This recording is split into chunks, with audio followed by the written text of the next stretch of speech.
রবিবারের জলখাবার মানেই লুচি বা পুরি, কিন্তু আজকে আমি আপনাদের সঙ্গে শেয়ার করব একটা অন্য ধরনের কচুরি বা পুরি রেসিপি। এটা আপনারা রাধাবল্লভীও বলতে পারেন। চলুন রেসিপিটা শুরু করা যাক। আমি ময়দাটা নুন, চিনি, একটু জোয়ান দিয়ে ভালো করে মেখে নেব, আর সাথে তেলও দেব। আর ঘরে ছিল এই ধোকা মিক্স পাউডার। আজকে আমি এটা দিয়েই এক রাধাবল্লভী বানিয়ে ফেলব। এবার ভালো করে ময়ান দিয়ে ময়দাটা মেখে নিয়েছি। এবার এদিকে ধোকার মিক্সটা একটু সামান্য গরম জল দিয়ে নুন আর চিনি দিয়ে কিছুক্ষণ ভিজিয়ে রেখে একটা মণ্ড তৈরি করে ফেলেছি। লেচি কেটে এর মধ্যে পুর ভরে নেব।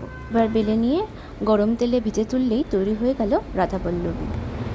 একটা কথা না বললেই নয়, এই রেসিপির পুরো আইডিয়াটাই হলো কিন্তু আমার হাজব্যান্ডের।